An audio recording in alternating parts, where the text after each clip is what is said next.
నాన్వేషణ పేరుతో ప్రపంచ యాత్ర చేసేటువంటి ప్రపంచ యాత్రికుడు అన్వేష్ మీద తెలంగాణ పోలీసులు కేసు నమోదు చేశారు. దానికి కారణం ఏంటంటే బెట్టింగ్ యాప్ ప్రమోషన్స్ మీద ఈ మధ్య కాలంలో అన్వేష్ ఒక పోరాటం చేస్తూ ఉన్నాడు. ఈ బెట్టింగ్ యాప్లను ప్రమోట్ చేస్తున్నటువంటి ఇన్ఫ్లుయెన్సర్స్ ఎవరైతే ఉన్నారో వారి మీద ఉక్కుపాదం మోపేలాగా కొన్ని వీడియోలు చేశాడు. సోషల్ మీడియాలో అన్వేష్కి ఎంత ఫాలోయింగ్ ఉందో మనందరికీ తెలిసిందే. 24 లక్షల మంది ఫాలోవర్సు అన్వేష్కు ఉన్నారంటే అది అతిశయోక్తి అయితే కాదు. అన్వేష్ ఏ వీడియో చేసినా అది పెద్ద ఎత్తున సోషల్ మీడియా వేదికగా సర్క్యులేట్ అవుతూ ఉంటుంది, ట్రోలింగ్ జరుగుతూ ఉంటుంది. ఈ నేపథ్యంలోనే అన్వేష్ ఒక బెట్టింగ్ యాప్స్కి సంబంధించిన ఒక వీడియో చేయడం జరిగింది. అంటే బెట్టింగ్ యాప్లను ప్రమోట్ చేస్తున్నటువంటి ఇన్ఫ్లుయెన్సర్స్ ఎవరైతే ఉన్నారో వారందరి మీద కొన్ని వీడియోలు చేస్తూ వచ్చారో అప్పుడు అతని మీద ప్రశంసల వర్షం అయితే కురిసింది. దానికి కారణం ఏంటంటే బెట్టింగ్ యాప్ ప్రమోషన్స్ వల్ల ఈ సమాజం మీద భారీగా ఒక ప్రభావం అయితే పడింది. దానివల్ల ఎంతోమంది అప్పుల ఊబిలో కూరుకుపోయారు. దానివల్ల సమాజం కూడా ఎన్నో ఇబ్బందులను ఎదుర్కోవాల్సి వచ్చినటువంటి పరిస్థితి ఉంది. కొంతమంది అప్పుల బాధలు తాళలేక కూడా ఆత్మహత్యలు చేసుకున్నారు ఈ బెట్టింగ్ యాప్ వల్ల. ఈ బెట్టింగ్ యాప్లను ప్రమోట్ చేస్తున్న వారి మీద ఉక్కుపాదం మోపారు ఎవరు? అన్వేషు అలాగే సజ్జనార్ గారు. వీరిద్దరు కూడా ఉక్కుపాదం మోపేటువంటి ప్రయత్నం అయితే చేశారు. అయితే అందులో భాగంగానే అన్వేష్ తాను చెప్పాలనుకుంటుంది ముక్కుసూటిగా చెప్పేటువంటి తత్వం అన్వేష్ది. అయితే అక్కడి వరకు బాగానే ఉంది. కానీ తప్పు చేసిన వారిని టార్గెట్గా చేసుకొని అన్వేష్ మాటల యుద్ధం చేస్తే ఎటువంటి ఇబ్బంది లేదు. కానీ వారి కుటుంబ సభ్యుల్ని కూడా అసభ్యకరమైనటువంటి పదజాలంతో దూషిస్తూ ఈ మధ్య కాలంలో వరుస వివాదాల్లోకి అయితే అన్వేష్ వెళ్తూ ఉన్నాడు. తాజాగా హైదరాబాద్ మెట్రో మీద ఈ బెట్టింగ్ యాప్స్ని ప్రమోట్ చేస్తున్నారు అంటూ ఆయన ఒక వీడియో చేయడం జరిగింది. ఆ వీడియోలో భాగంగా ఈ హైదరాబాద్ మెట్రోలో జరుగుతున్నటువంటి ఈ బెట్టింగ్ యాప్ ప్రమోషన్ ఏదైతే ఉందో అది పెద్ద స్కామ్ అని, ఆ స్కామ్ విలువ 300 కోట్ల పైగా ఉంటుందని, ఆ స్కామ్లో తెలంగాణ డీజీపీ అలాగే మెట్రో ఎండి నెక్స్ట్ మాజీ సీఎస్ అయినటువంటి శాంతకుమారి గారు వీళ్ళు ముగ్గురు కూడా భాగం అన్నట్లుగా అన్వేష్ వారి ముగ్గురు మీద తీవ్రమైనటువంటి విమర్శలు చేశారు. ఆ ముగ్గురు ఈ 300 కోట్ల రూపాయల స్కామ్ చేశారన్నట్లుగా ఆయన ఆరోపణలు చేసినటువంటి నేపథ్యంలోనే ఆ వీడియో ఏదైతే ఉందో సామాజిక మాధ్యమాల్లో పెద్ద ఎత్తున సర్క్యులేట్ అయిన తర్వాత తెలంగాణ పోలీసుల దృష్టికి అది వెళ్ళడం, ఒక కానిస్టేబుల్ ఇచ్చినటువంటి ఫిర్యాదు మేరకు అన్వేష్ మీద ఇప్పుడు కేసు నమోదు చేశారు. ఇప్పుడు తెలంగాణ డీజీపీ మీద అన్వేష్ అటువంటి ఆరోపణలు చేస్తూ ఉంటే పోలీస్ శాఖలో పనిచేస్తున్నటువంటి పోలీసులు కామ్గా ఉంటుకుంటారా? అందుకే ఒక కానిస్టేబుల్ అన్వేష్ మీద కేసు నమోదు చేయడం జరిగింది. కేసు నమోదు చేయడం అంటే ఫిర్యాదు చేయడం ఇస్తున్నటువంటి నేపథ్యంలోనే తెలంగాణ పోలీసులు కూడా అన్వేష్ మీద కేసు నమోదు చేశారు.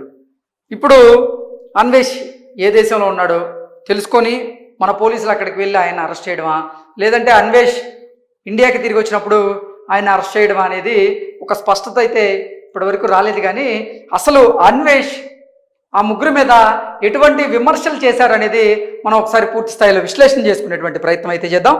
తెలుగు సోషల్ మీడియాను ఫాలో అయ్యే వాళ్ళకి కొత్తగా పరిచయం చేయాల్సిన అవసరం లేని పేరు అన్వేష్. నాన్వేషణ పేరుతో అతను ఎన్నో దేశాలు తిరుగుతూ ట్రావెల్ వీడియోలు చేస్తూ ఉంటాడు. యూట్యూబ్లో 24 లక్షల మందికి పైగా ఫాలోవర్లు ఉన్నారు అతనికి. క్రేజీగా వీడియోలు చేస్తూ బూతులు జోడించి దూకుడుగా కామెంటరీ చదువుతూ ఫాలోవర్స్ను బాగానే పెంచుకున్నాడు అన్వేష్. ఈ మధ్య అతడు బెట్టింగ్ యాప్స్ అలాగే వాటిని ప్రమోట్ చేసే వారి మీద యుద్ధం ప్రకటించి గట్టిగానే పోరాడుతున్నాడు. హర్షసాయితో సహా చాలా మందిని ఎక్స్పోజ్ చేసి మంచి పేరే సంపాదించుకున్నాడు. కానీ కొన్నిసార్లు అతడి మాటలు ఆరోపణలు హద్దులు దాటుతూ ఉంటాయి. ఈ క్రమంలో భాగంగానే హైదరాబాద్ మెట్రోలో బెట్టింగ్ యాప్స్ ప్రమోషన్ గురించి అతను యథాలాపంగా తీవ్ర ఆరోపణలే చేశాడు. హైదరాబాద్లో మెట్రో బెట్టింగ్ యాప్స్ ప్రమోషన్స్ డీల్స్లో భాగంగా ఏకంగా 300 కోట్ల రూపాయల స్కామ్ జరిగిందంటూ అన్వేష్ చేసినటువంటి ఆరోపణలు తీవ్ర దుమారాన్ని రేపాయి. Telangana DGP, metro MD NVSS Reddy, అలాగే మాజీ చీఫ్ సెక్రటరీ శాంతకుమారి, ఇలా చాలా మంది మీద ఆయన ఆరోపణలు చేశారు. వీరందరూ బెట్టింగ్ యాప్ ప్రకటనలతో 300 కోట్లు సంపాదించారంటూ వారి మీద ఆరోపించడం జరిగింది. ఈ వీడియో సోషల్ మీడియాలో వైరల్ అయ్యాయి. వ్యవహారం సీరియస్ అయిపోయిందని ఒక పోలీస్ కానిస్టేబుల్ ఈ ఆరోపణల మీద ఫిర్యాదు చేశారు. దీంతో అన్వేష్ మీద కేసు నమోదైంది. అన్వేష్కి సోషల్ మీడియాలో మంచి ఫాలోయింగ్ ఉన్న దృష్ట్యా ఈ ఆరోపణల వీడియో వైరల్ కావడంతో ఉన్నతాధికారులు సీరియస్గా ఉన్నట్లుగా తెలుస్తూ ఉంది. సో ఓవరాల్గా చూసుకున్నట్లయితే అన్వేష్ నిజంగా ఈ బెట్టింగ్ యాప్లను ప్రమోట్ చేస్తున్న వాళ్ళ మీద ఉక్కుపాదం మోపుతూ ఉన్నాడు. అందులో భాగంగానే రీసెంట్గా చూసుకున్నట్లయితే ఉగ్రదాడిని కూడా అన్వేష్ దీనికోసం వాడుకున్నాడు. మొన్న పహల్గాంలో జరిగినటువంటి ఉగ్రదాడికి మన హైదరాబాద్లో ఉన్నటువంటి 3 ముస్లిం యువకులు కారణం అని చెప్పి ఆయన ఒక వీడియో చేయడం జరిగింది. ఆ వీడియో కూడా సోషల్ మీడియాలో చక్కర్లు కొట్టింది. ఆ వీడియోలో ఎవరెవరి పేర్లు చెప్పారా అంటే దిల్సే మెహబూబ్, అలాగే సోహెల్, ఇమ్రాన్ ఖాన్. ఈ 3 గతంలో బిగ్ బాస్కి వెళ్ళొచ్చారు. బిగ్ బాస్ క్రేజ్ ద్వారా వారు కొన్ని కోట్ల రూపాయలు సంపాదించుకున్నారు. తర్వాత బెట్టింగ్ యాప్లను ప్రమోట్ చేసి బెట్టింగ్ యాప్ల కంపెనీల ద్వారా కూడా కొన్ని కోట్ల రూపాయలు సంపాదించుకున్నారు. వీరు ప్రమోట్ చేసినటువంటి ఆ బెట్టింగ్ యాప్ల సంస్థలు ఎవరైతే ఉన్నాయో అవి ఎవరియో కాదు, పాకిస్తాన్ వాళ్ళవి. వీరు బెట్టింగ్ యాప్లను ప్రమోట్ చేయడం ద్వారా సంపాదించినటువంటి ధనంతోనే ఆ బెట్టింగ్ యాప్ల నిర్వాహకులు ఎవరైతే ఉన్నారో అంటే వారు పాకిస్తాన్కి చెందిన వారు ఈ ఉగ్రదాడికి పాల్పడి ఉండొచ్చు, ఉగ్రదాడికి పాల్పడిన వారికి ఆర్థిక సాయం అందజేసి ఉండొచ్చు అంటూ కూడా సంచలనమైనటువంటి వ్యాఖ్యలు చేశారు. దాన్ని వారెవరూ ఖండించలేదు. అయితే మరొక వ్యాఖ్య కూడా చేశారు. అంటే టాలీవుడ్ హీరో అయినటువంటి అక్కినేని నాగార్జున గారి మీద కూడా అన్వేష్ ఒక వీడియో చేసి దాన్ని ట్రోల్ అయ్యేలా చేశారు. దానికి కారణం ఏంటంటే అసలు అడ్రస్సే లేనటువంటి కొంతమందికి బిగ్ బాస్ షో ద్వారా ఒక క్రేజ్ వచ్చేలాంటి ప్రయత్నం నాగార్జున చేస్తున్నారు. దానివల్ల వారు ఆ క్రేజ్ని అడ్డం పెట్టుకొని సమాజం మీద అంటే వాళ్ళు ప్రభావం చూపించేలాగా, చెడు ప్రభావం చూపించేలాగా వారు చేస్తున్నారంటూ కూడా అసలు ముందు నాగార్జున్ని జమ్మూ కాశ్మీర్కి తీసుకెళ్ళి కాల్చివేయాలంటూ కూడా అన్వేష్ డిమాండ్ చేస్తూ ఒక వీడియో చేయడం జరిగింది. అది సర్క్యులేట్ అయింది. దాని తర్వాత వరుసపెట్టి ఈ బెట్టింగ్ యాప్లను ప్రమోట్ చేస్తున్న వారు ఎవరైతే ఉన్నారో వారందరూ ఉగ్రవాదులే, నాగార్జున గారు తయారు చేసినటువంటి ఉగ్రవాదులు అంటూ కమెంట్ చేయడం జరిగింది.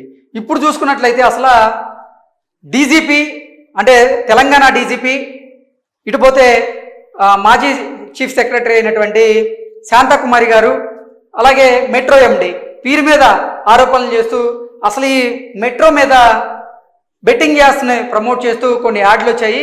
అది ఒక పెద్ద స్కాము. 300 కోట్లకు పైగా ఆ స్కామ్ జరిగింది. ఆ స్కామ్లో ఉన్నవారు ఎవరో కాదు, తెలంగాణ డీజీపీ అలాగే మెట్రో ఎండి వాళ్ళందరూ ఉన్నారన్నట్లుగా వారి మీద ఆరోపణలు చేసినటువంటి నేపథ్యంలోనే మనోడి నోటిదోల వల్లే మనోడి మీద ఇప్పుడు కేసు నమోదవడం జరిగింది. ఇప్పుడు కనుక తెలంగాణ పోలీసులు అన్వేష్ ఎక్కడున్నాడో అక్కడికి వెళ్ళి అరెస్ట్ చేస్తారా, లేదంటే అన్వేష్ కనుక ఇండియాకి వచ్చిన తర్వాత అన్వేష్ని అదుపులోకి తీసుకునేటువంటి అవకాశాలు ఉన్నాయన్నట్లుగా కొన్ని వార్తలు వస్తూ ఉన్నాయి. దీని మీద అయితే ఇప్పటివరకు అంటే తన మీద కేసు నమోదైనటువంటి నేపథ్యంలో ఆ కేసు నమోదైన దాని మీద అయితే అన్వేష్ ఇప్పటివరకు స్పందించలేదు. మరికొన్ని గంటల్లో స్పందించేటువంటి అవకాశం అయితే ఉంది. ఏం స్పందిస్తాడైతే మనం ఎదురు చూస్తూ మళ్ళీ దాని గురించి విశ్లేషణ చేసుకున్నాం. Thank you so much.